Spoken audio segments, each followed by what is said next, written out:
Happy Veterans Day, everybody.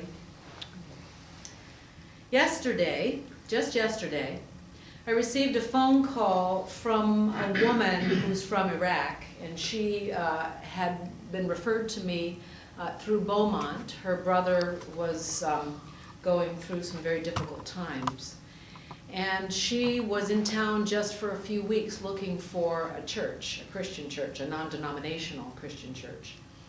And she had said to me that she was looking for a church that particularly said that Jesus alone saves, and that by his blood we are saved. And that she had mentioned that she had come from Iraq, where a portion of the Muslims were hateful toward Christians, and they were killing any Christian they saw. That is the background from which she was raised, born and raised, and that's the context from which her faith was formed. And she was raised a Christian and lived in fear her entire early life, and she's in this country so grateful. And so her particular faith and perspective is one that is very protective of that Christianity for her. And it got me thinking at first, and I referred her to a non-denominational church in our area, and it got me thinking about how I felt after the phone call, which was about 40 minutes. And I felt sad, I felt angry, I felt grateful that I had the privilege, as many do in this country, to be safe and to have religious freedom, to be able to practice my faith without fear of being murdered. I think about Russia and Soviet Union and how they not too long ago now enjoy religious freedom, and actually Swedenborgianism is somewhat flourishing in the Soviet Union. So I think after that phone conversation, my message with you today has shifted in that I think to myself, what an incredible gift it is to be here. And though I, like many, do not like war and will do everything in my civic power to keep peace, I do see the high use of soldiers. And with my parents, had the opportunity to sit and reflect on what is the experience of a soldier, and then to take that one more step. What is a pure-hearted soldier or warrior, and what is their character? What moves them? What motivates them? What is important to our soldiers and to soldiers everywhere? Not just our soldiers, but every soldier that fights for his or her country. And it's the love of protecting that which we cherish.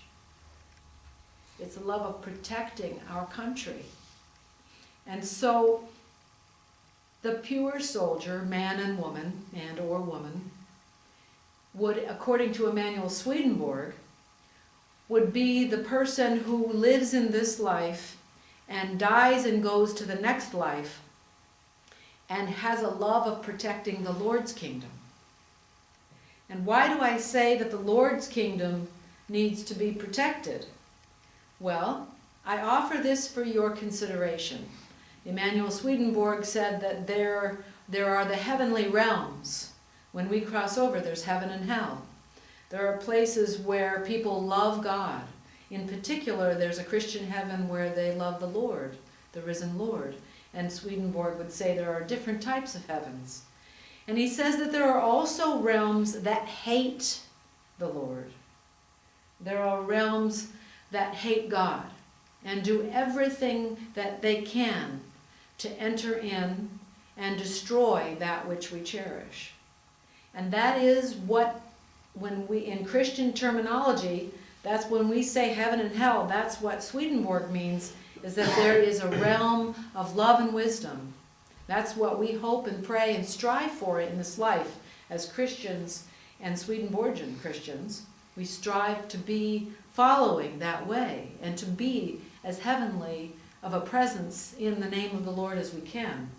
And that's what we strive for. And we also are very aware that there is hatred, and there is so much hatred that there is the attempt to try to murder. There are all kinds of wars. There are all kinds of types of wars. And so if we dive a little bit deeper into Swedenborgian theology, we see that a pure-hearted warrior, a true soldier, is one that does not enter into war, this is important, does not enter into war with anger, and does everything one can not to fight. And we know, for example, when some of our children are in martial arts, their senseis will teach them, do everything you can to avoid the fight. That's a true warrior. One that enters into battle very carefully and doesn't do it out of anger, but out of a love of protecting.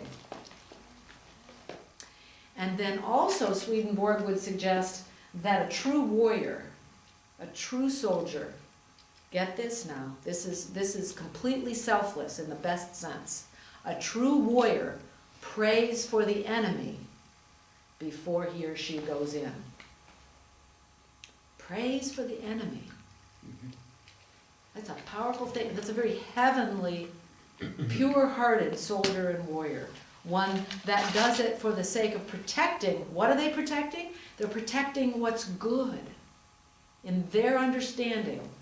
As best they know, they're protecting what's good that is being threatened. With the goal of not fighting, with the goal of praying for the enemy, with the goal of charity toward the larger neighbor, protecting that which is at risk.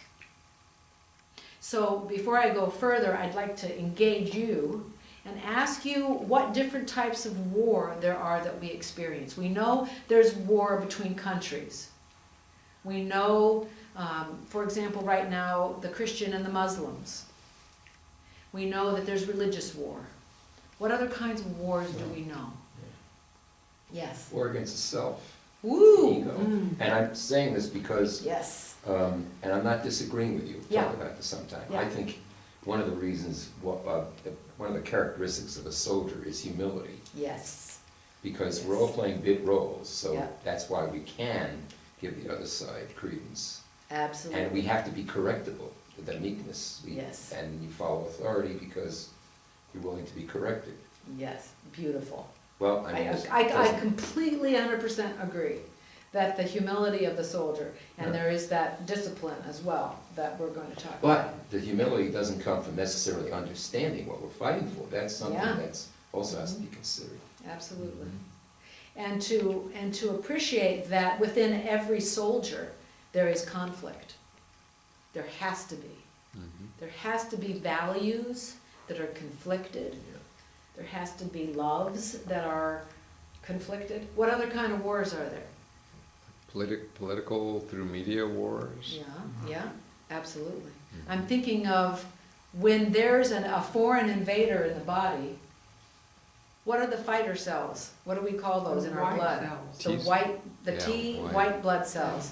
So when we have an invader that wants to take this organism down, there is an army of white cells and T cells that will collect and order itself around that enemy, if you will, that wants to kill the body and fight for it. So we even see it not only physiologically, but we see it, as Alan was alluding to, we have temptation wars in our ego, in what we love. So as Swedenborg would say, we have a battle of our loves. Well, when they say kill the body but not the soul, so then they're saying your body is not your soul, so.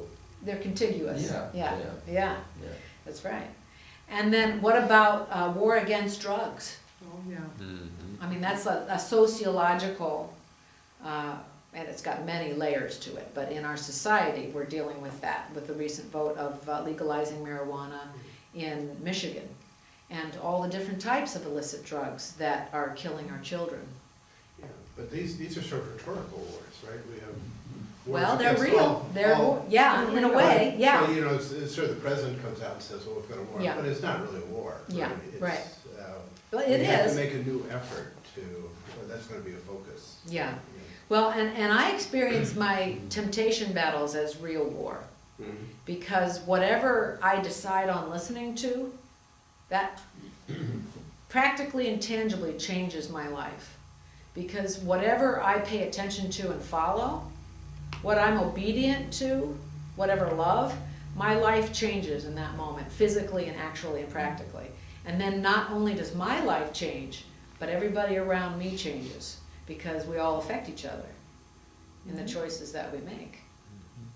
Yeah, there's anybody else? I don't wanna answer my own question too I mean, much. that list can go on and on. We fight the war of negativity, Ooh, yeah, or, you know, hatred, it is. racism, all of that. Yeah, It's a war. it is a war.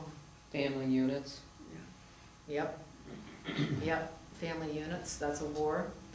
And, you know, there's, you know, I think, I don't know why this morning when I was waking up praying about this morning, I was thinking about Russia so much, and just thinking about how, you know, there's, and it's not just Russia, it's us, I mean, you think about the press, you think about everything where knowledge and information is power, and there's some sort of manipulation of whatever knowledge or power we have access to.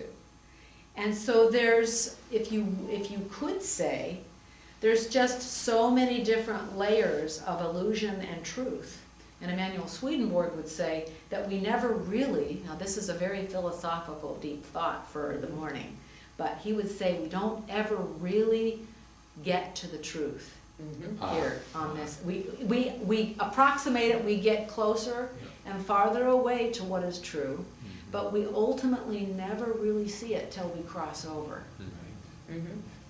Say a word for the Trump people here too. Yeah, There's a lot of anger, and I think part of the anger is that a lot of people, not just older white, angry old white men, feel they're being manipulated because we're seen as being like digits and not units, you know, and not really being respected as personalities, as persons. So we get angry. I think a lot of people are just feeling that. I do too, and I think that this is also, as challenging of a time as it is, we sometimes need to see how lost we get.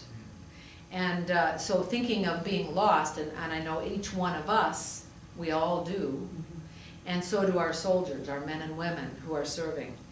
And so what helps to keep them on track, a pure soldier, a pure warrior, is to pray for the enemy.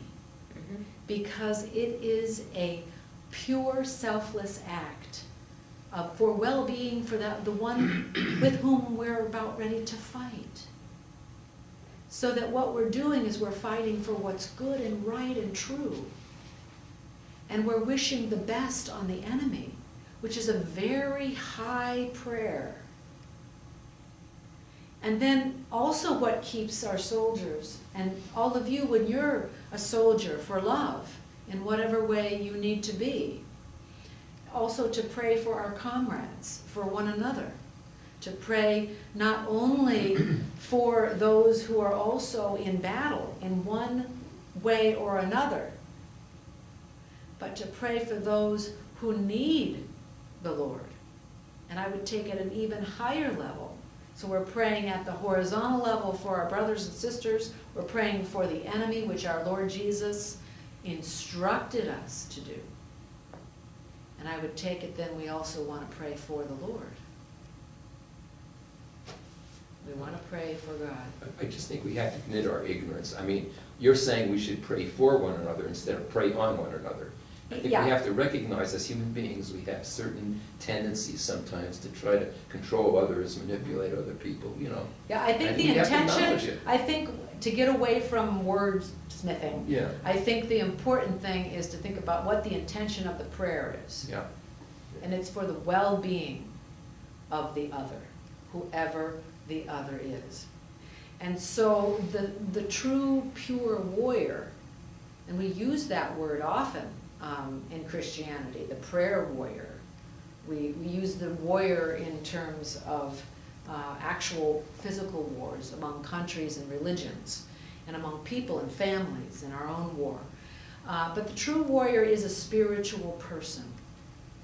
A spiritual person who seeks only charity and kindness and seeks the very best and highest good for all involved. Is a spiritual person who seeks an excellence and an extreme discipline in their lives. Because knowing that to keep their skills honed and sharpened, whatever that may be. For me, do you know what that means for me? I'll tell you every day. My honing of my warrior spirit is a very humble prayer in the morning, where I don't even think about words. I'm just saying, guide me today, Lord. And that's the prayer warrior. And that can be any one of us, because I know in the given point of a day, I'm going to be pushed. My ego Sure. is going to be, that button's going to be pushed. And in that moment, how do I find the one who can guide me? And so the warrior, the pure warrior, is a spiritual person who seeks discipline of prayer every day. And that's such an important thing. And we also need to remember the reluctant soldiers. Could be us. I love that Nancy said, I don't like wars. Think about all the people that served or have served or will serve who said, I don't want this. I don't like this. The reluctant warrior who goes into military service for other reasons, other necessities. You see, really, inside every warrior, there exists a pure warrior and a reluctant warrior. Inside every one of us, we have that conflict. And we make our choices. And we live out what we're called to do. And it's so hard. And in these reluctant soldiers shines a light from the Lord that is very bright. And it's because of them and all of our soldiers that we have the liberties and the freedoms that bless us. And to acknowledge that they are in conflict within themselves. And to be present with them in prayer about that. And how wonderful, praise be to God, that there is something so precious and so awesome that we would fight for that.